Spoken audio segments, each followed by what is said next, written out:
హనుమాన్ జయంతి రోజున ఈ కథలు విని స్వామివారి అనుగ్రహాన్ని పొందుదాం. పరాశర సంహిత అనే గ్రంథం ప్రకారం ఆంజనేయుడు వైశాఖ బహుళ దశమి శనివారం నాడు జన్మించారని తెలియజేశారు. అదే రోజున హనుమంతుని జన్మతిథి చేసుకోవాలని చెబుతారు. అయితే కొన్ని ఇతిహాసాల ప్రకారం చైత్ర పౌర్ణమి నాడు నికుంభుడు అలాగే కొందరు రాక్షసులను సంహరించి హనుమంతుడు విజయం సాధించినట్లుగా తెలుస్తుంది. ఆ కారణంగా ఆ రోజు హనుమత్ విజయోత్సవం చేసుకునే సాంప్రదాయం కొన్ని చోట్ల ఉంటుంది. ఇక ఈ రోజున స్వామివారి జన్మదినోత్సవం కాబట్టి స్వామివారి యొక్క జననం గురించి ఇప్పుడు మనం తెలుసుకుందాం. పూర్వం సుపర్వగిరి మీద కేసరి అనే ఒక గొప్ప వానరుడు ఉండేవాడు. ఆ పర్వతం మీద 60,000 మంది వానరులు ఉండేవారు. అయితే కేసరి వారికి నాయకుడు. ఒకప్పుడు ప్రబాణ తీర్థంలో ఉండేటటువంటి మునులను శంఖము శబలము అనే 2 ఏనుగులు వడిస్తూ ఉంటే కేసరి ఆ 2 ఏనుగులను చంపేస్తాడు.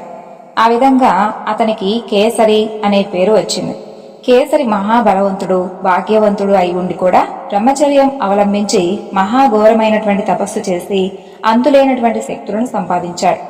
ఆ కాలంలో శంభాసాధనుడు అనేటటువంటి ఒక రాక్షసుడు తపస్సు చేసి బ్రహ్మను మెప్పించి 3 లోకాలను జయించే విధంగా వరం పొంది మునులను సిద్ధులను దేవతలను అమితంగా హింసించడం మొదలుపెట్టాడు. అలా దేవతలందరూ కూడా కలిసి బ్రహ్మదేవుడి దగ్గరకు వెళ్లి శంభసాదుడు పెట్టే బాధలను భరించలేమని చెప్పి మొరపెట్టుకుంటారు. అప్పుడు బ్రహ్మదేవుడు వారిని కేసరి వద్దకు వెళ్లి అతన్ని ఆశీర్వదించి శంభసాదుడు పెట్టే బాధలను చెప్పుకొని, బాబు, ఆ దుర్మార్గుడి నుండి ఎలాగైనా నువ్వే మమ్మల్ని కాపాడాలి అని వేడుకుంటారు. అదే సమయంలో నారదుడు శంభసాధనుడి వద్దకు వెళ్లి శుభమస్తు అని దీవిస్తాడు. శంభసాధనుడు నారదుడికి నమస్కరిస్తాడు. ఎక్కడి నుండి వస్తున్నారు, ఏమిటి విశేషాలు అని అడుగుతాడు. హేమకుంఠం నుండి వస్తున్నాను.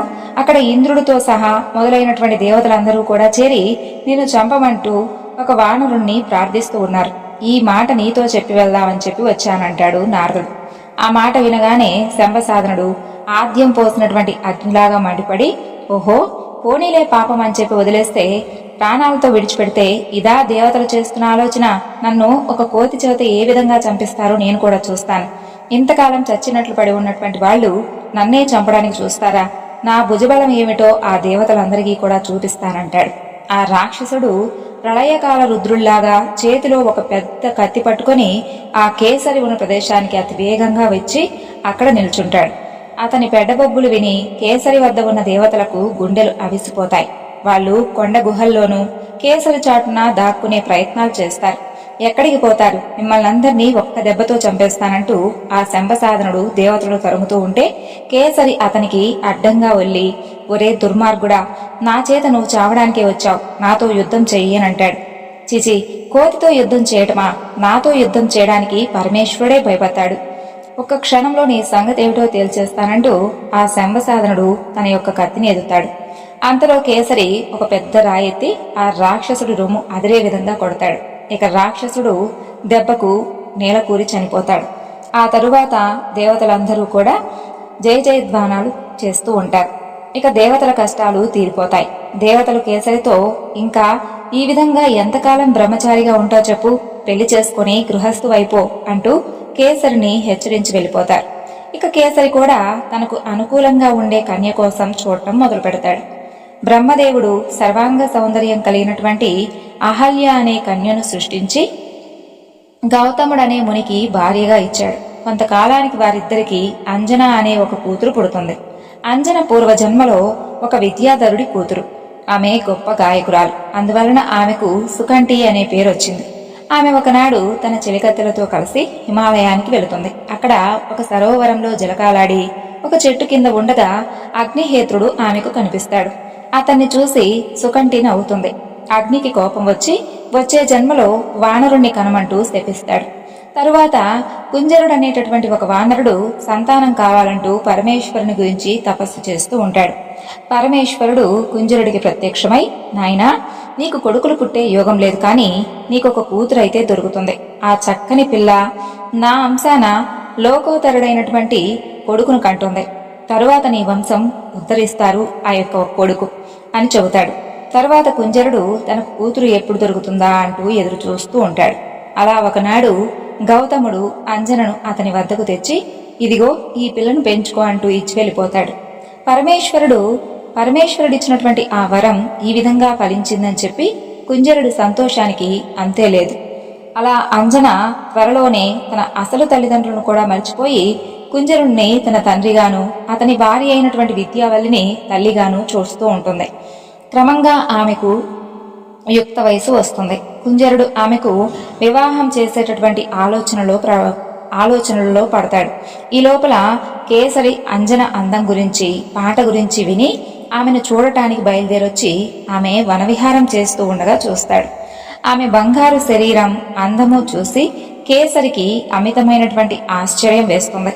అలా ఆమె తనను వరించడం కన్నా ఇంకేదీ కూడా జీవితంలో అవసరం లేదని అతనికి అనిపిస్తుంది.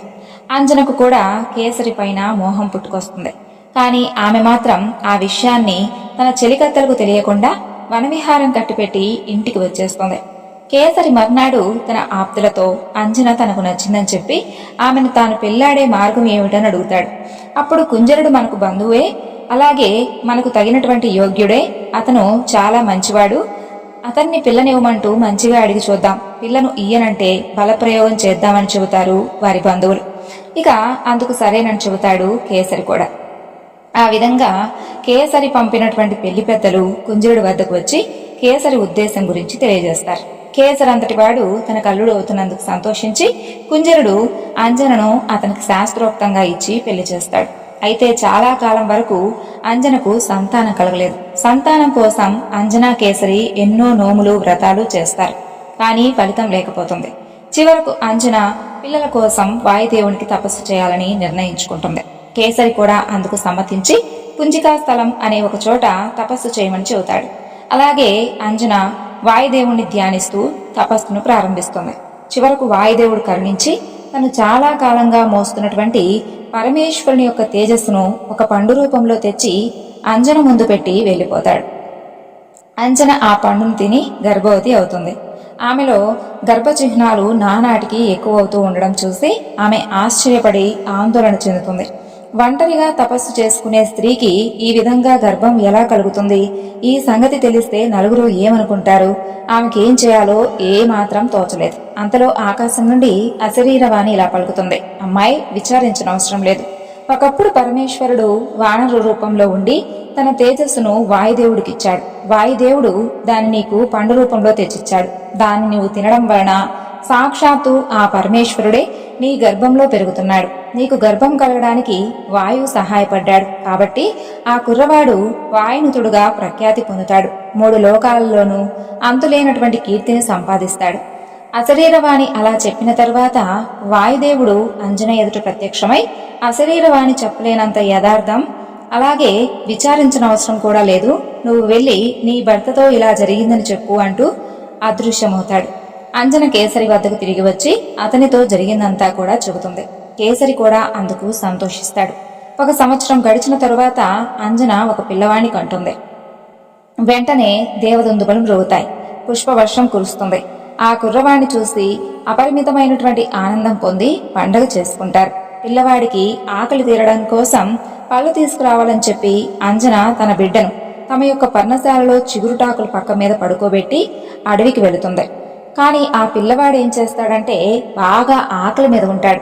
పాపం తల్లి వెనకగా పర్ణశాల బయటకు వచ్చి అప్పుడే తూర్పు కొండ మీద నుండి ఎర్రగా పైకి వస్తున్నటువంటి సూర్యబింబం ఆ పిల్లవాడికి కనిపిస్తుంది. దానిని చూసినటువంటి ఆ పిల్లవాడు పండేమోననుకుని తెలియని తనం వలన దాన్ని పట్టుకునే ఉద్దేశంతో ఆకాశానికి ఒక్క ఉదురున ఎగురుతాడు. అలా సూర్యుడికేసి ఎగిరిపోతున్నటువంటి ఆ కుర్రవాణ్ణి చూసి యక్షులు, రాక్షసులు, నాగులు నివ్వెరపోయి అయ్యయ్యో ఏదో ప్రళయం ముంచుకొస్తుందే అంటూ ఇదేదో అపూర్వమైనటువంటి కొత్త అవతారమా ఏమిటని చెప్పి అనుకుంటూ ఉంటారు. అలా తన అనుచరులు ఆ కుర్రవాణ్ణి చూసి భయపడుతూ అలా వాళ్ళలో వారే భయపడుతూ ఉంటే వారితో ఇతను పరమేశ్వరుని యొక్క తేజస్సుతో లోకాలను రక్షించడానికి పుట్టినటువంటి ఆంజనేయుడు, గొప్ప బాల శౌర్యాలు కలవాడు. అయితే ఏదో కుర్రతనం వలన నన్ను చూసి పండని చెప్పి భ్రమపడి తినడానికి వస్తున్నాడు, భయపడకండి అని చెబుతాడు సూర్యదేవుడు. తనను చూసి పండు అని భ్రమపడి ఎగిరి వచ్చే ఆంజనేయుని చూసి సూర్యుడు ముచ్చటపడి తన యొక్క వేడిని తగ్గించుకుంటాడు.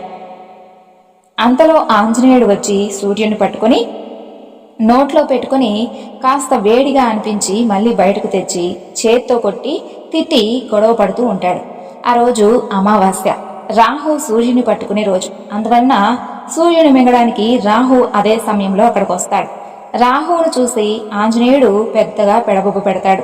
అది విని రాహువు భయకంపితుడై అతి వేగంగా పారిపోయి స్వర్గాన్ని చేరి ఇంద్రుడి కొలువుకు వెళతాడు.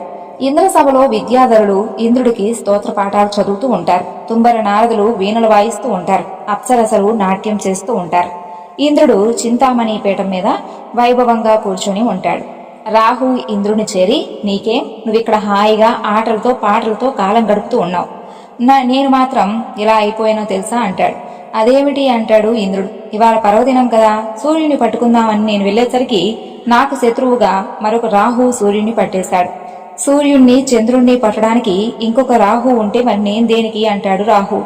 అప్పుడు ఇంద్రుడు నివ్వెరపోయి, ఏమిటి, ఇంకొక రాహువా, ఇంకెవరో వచ్చి సూర్యుని పట్టుకున్నాడా, ఏది చూద్దాం పదా నా వెంటరా అంటూ ఐరావతాన్నికి చేతిలో వజ్రాయుధాన్ని పట్టుకుని వేగంగా బయలుదేరుతాడు. ఇక ఇంద్రుడే అండ ఉన్నాడు కదా అనే ధైర్యంతో రాహువు ఆంజనేయుడి మీదకు వెళతాడు.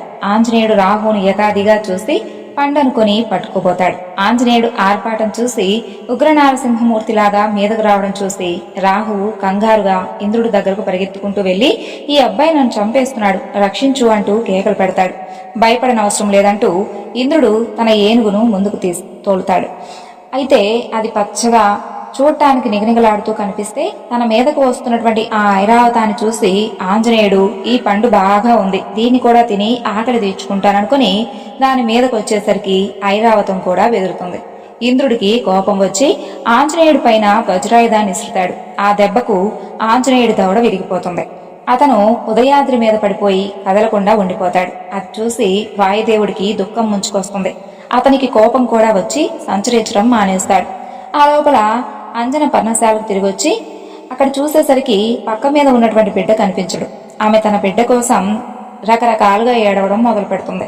కేసరి ఆమెను ఊరడిస్తూ, ఏడవద్దు, నీ కొడుకు ఉదయించే సూర్యుని చూసి పండనుకొని భ్రమపడి పట్టుకోబోయాడు. ఆ సంగతి రాహు చెప్పేసరికి ఇంద్రుడు వచ్చి దవడ కలిగే విధంగా కొట్టాడు. నీ కొడుకు స్పృహ తప్పి తూర్పు కొండ మీద పడి ఉన్నాడు. వాయుదేవుడు ఇంద్రుడి పైన అలిగి సంచారం మానేశాడు. నీ కొడుకు సమస్త శుభాలు కలుగజేసే గొప్ప వీరుడు అని చెబుతాడు. ఆ మాటలతో అంజన కాస్త ఊరడిల్లుతుంది. ఇక వాయుదేవుడు అలిగి స్తంభించిపోయేసరికి దేవతలందరూ కంగారు పడి బ్రహ్మ వద్దకు వెళ్లి ఇంద్రుడు ఆంజనేయుని దవడ పగలగొట్టినటువంటి సంగతి అంతా చెబుతారు. ఇక వాయుదేవుడు అలిగినటువంటి సంగతి చెప్పి స్తంభించడం కూడా ఆగిపోయాడని చెప్పి వివరంగా చెప్పి కాపాడమంటూ వేడుకుంటారు. ఇక బ్రహ్మదేవుడు హంసవాహనం మీద వాయుదేవుడు ఉన్నటువంటి ప్రదేశానికి వెళ్లి, చూడు నాయనా, సమస్త ప్రాణులకు ప్రాణం ఇచ్చేవాడివి, అంతటా ఉండేవాడివి, నువ్వు అలగడం ధర్మమేనా అని అంటాడు. అప్పుడు వాయుదేవుడు వెళ్లి మూర్చిపోయి ఉన్నటువంటి ఆంజనేయుడిని తన చేతులతో ఎత్తి తీసుకొచ్చి బ్రహ్మ కాళ్ల వద్ద పెట్టి నమస్కారం చేస్తాడు. బ్రహ్మ ఆ కుర్రవాణ్ణి తన చేతితో తాకేసరికి అతనిలో తిరిగి చైతన్యం వస్తుంది. అది చూసి వాయుదేవుడు సంతోషించి లోక సంచారం చేయడానికి బయలుదేరి వెళ్తాడు. ఇంకా బ్రహ్మదేవుడు దేవతలతో, ఈ కుర్రవాడు లోకాలన్నీ సంతోషపెట్టగలవాడు, ఇతనికి వరాలను ఇద్దాం, ఇతను సాక్షాత్తు పరమేశ్వరుని అవతారం అని చెబుతాడు. అప్పుడు ఆంజనేయుడికి భూదేవి వేదశాస్త్రాలు వచ్చే విధంగా శక్తినిస్తుంది. భయం లేకుండా వరుణుడు శక్తినిస్తాడు. మృత్యు భయం ముసలితనం లేకుండా యముడు వరమిస్తాడు. కుబేరుడు యుద్ధాలలో విజయాన్నిస్తాడు. విశ్వకర్మ కవచ కుండలాలిస్తాడు. ఇక ఇంద్రుడు ఆంజనేయుడికి హనుమంతుడు అనే పేరు పెట్టి వజ్రాయుధం చేత అతనికి హాని లేకుండా వరమిస్తాడు. హనుమ అంటే దవడ. బ్రహ్మ హనుమంతుడికి దీర్ఘాయువు చిరంజీవిత్వం ఇస్తాడు. తరువాత బ్రహ్మదేవుడితో, నీ కొడుకు నిష్కల్మషమైనటువంటి కీర్తిని సంపాదిస్తాడని చెప్పి వాయుదేవుడితో బ్రహ్మదేవుడు చెబుతాడు. ఎప్పుడు ఎక్కడా ఓడిపోడు, ఏకవీరుడు, పర్వతం లాంటి ధీరత్వం కలవాడు, అనిమాది సిద్ధులన్నీ ఇతనికి ఉంటాయి, తలుచుకున్న మాత్రాన విశ్వమంతా చూడగలడు, ఎలాంటి కామము లేనివాడు, కామరూపి, ఇతనిలో అంతులేనటువంటి శౌర్య ధైర్య దాయాది గుణాలు కూడా కలుగుతాయి, ఎన్నో అద్భుతమైనటువంటి పనులు చేస్తాడు, వాటి నువ్వే చూస్తావని చెప్పి వెళ్ళిపోతాడు. తర్వాత హనుమంతుని గురించి, అతను సూర్యుని పట్టుకోవడం గురించి చిత్రంగా చెప్పుకుంటూ దేవతలు కూడా అక్కడి నుండి వెళ్ళిపోతారు. ఇక వాయుదేవుడు హనుమంతుని తీసుకుని వెళ్లి అంజనకిస్తాడు. ఆమె తన కొడుకును తిరిగి సంపాదించి ఆనంద బాష్పాలు రాలుస్తుంది. ఆ ప్రాంతంలో తపస్సు చేసుకునేవారు హనుమంతుడి సంగతి విని అందరూ ఆశ్చర్యపడుతూ, సూర్యుడి కాంతి మీద పడితేనే తాపం కలుగుతుంది కదా, మరి ఈ పిల్లవాడు సరాసరి వెళ్లి సూర్యుని పట్టుకోవడం ఏమిటి అని అనుకుంటారు. తన కొడుకు దేవతలందరూ కూడా వరాలు ఇచ్చినటువంటి సంగతి తెలిసి కేసరి కూడా చాలా సంతోషిస్తాడు. ఇక హనుమంతుడు పెరిగి వస్తూ సమస్తమైనటువంటి జ్ఞానం కలిగి ఉండి కూడా ఆకతాయి పనులు చేస్తూ తిరుగుతూ ఉంటాడు. మంచి పనులు చేయాలని, మర్కట చేష్టలు చేయకూడదని దరిద్రులను బాధించడం వలన చాలా అసహ్యం అంటూ తల్లిదండ్రులు ఎంత చెప్పినా వినకుండా అతను మాత్రం కోతి చేష్టలు చేస్తూ కాలం గడుపుతూ ఉండేవాడు. అయితే లోకాలను రక్షించడానికి పుట్టినటువంటి హనుమంతుడు చిన్నతనంలోనే అంత ఆకతాయి పనులు చేయడం వలన అక్కడ ఉండేటటువంటి బ్రాహ్మణులకు కాస్త ఇబ్బందికరంగా ఉండేది. వారికి అసలు ఏం చేయాలో అర్థమయ్యేది కాదు. ఏదన్నా ఆయన